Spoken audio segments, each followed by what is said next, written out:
Hello everyone. Today I'll show you how to splice a double-ended saw shackle like this. So you probably heard of a carabiner, right? Carabiner can be used in your hammock camping and everywhere else, but you can also replace a carabiner with a saw shackle. It's lighter, it's stronger. If you drop it in the snow or the water, you can easily retrieve it. It doesn't make so much noise, but when you have a carabiner, when you open it and close it, you can attach a couple items and it still stays on its anchor point. With a soft shackle, when you undo it, depending on what you're attached to, now some things up here will hold it snug, but when you undo it, it can kind of fall apart, or some of the other items can fall off and give you trouble. So let's splice up one of these. We need two 19-inch pieces of 7/64 am steel. And what I've done here is tapered the ends 1 inch. So just take 4 strands out and cut them. All right. And then we've marked it at 2 inches from one end, and then at 7 inches from one end. Right here. So we just start at a 7-inch mark on one of the pieces of rope. And then we go to the other piece of rope. There's that 2-inch mark. So let's just pull 2 inches through. Like that. And now we're just going to do a locked brummel up in this direction. So there's the 2-inch mark right there. So I'm going to enter the braid at 2 inches on that piece and then pull the long piece through to start the locked brummel. So if you watched my pigtail loop video, this is very similar. Okay, so I've created this locked brummel piece that I've started, and then I'm just going to fold this piece back and bury it inside of itself. Okay. And yes, it is only 2 inches, but don't worry about that. That's not going to affect the strength of this type of saw shackle. I'm just going to exit the braid up there, right by my splice, grab my short piece and bury it in there.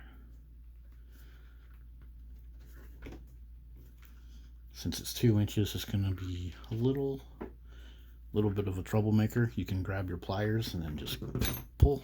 There we go. Okay, so now we need to do that again. And it's kind of confusing because we got all these ropes, right? But we remember we have our marks. So there's the 2-inch mark on that piece. And so we can find our mark on the other piece, hopefully. There's our 7-inch mark on the gray piece. So just like we did before, we're going to take this red piece and splice it through at that 7-inch mark. So I'm going to pull the red piece through the gray piece, 2 inches. There's that mark right there. So I'm going to split the braid at the mark and grab the long piece. Grab the long piece right here. Once you do this a couple times, you won't have to mark it, but to get your brain wrapped around everything that's going on, marking it really helps. So now, like what I did before, I'm just going to fold this short piece back and bury it inside of itself.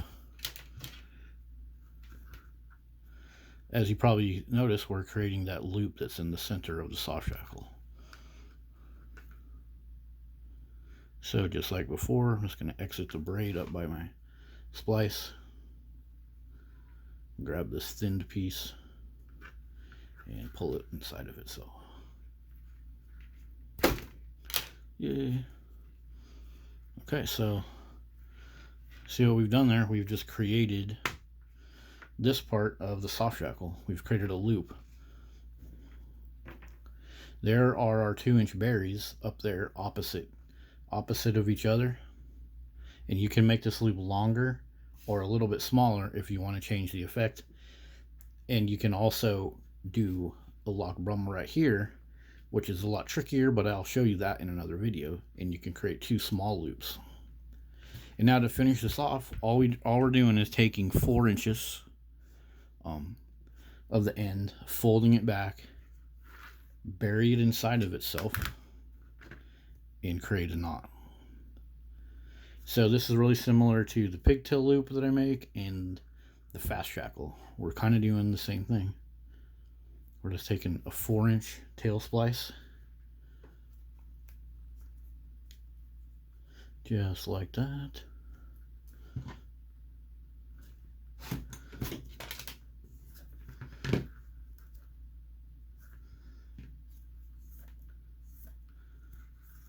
Look at that. Look at that screw up. Can you believe this? I must be camera shy.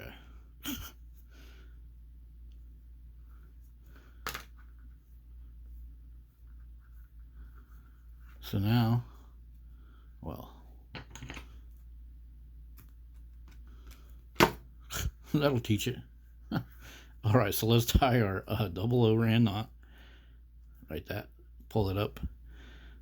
Try to end the knot where you still have some thin rope right there. That way these two strands close around it. Now let's just do the red side. Grab 4 inches, fold it. Actually enter the braid down far enough so you don't screw up like that Jeff Myers guy. Always screwing up the splices. What the hell's that guy's problem? Sick of that guy. Okay, here we go. Tail splice mode activated.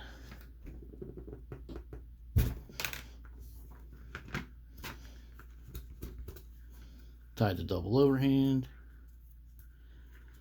Coil it up there.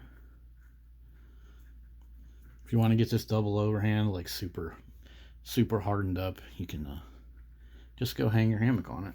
It'll work. So there it is. So this side can attach up to like a belt loop or your mole webbing and just kind of hang out there. Especially like a belt loop or a thicker piece of webbing.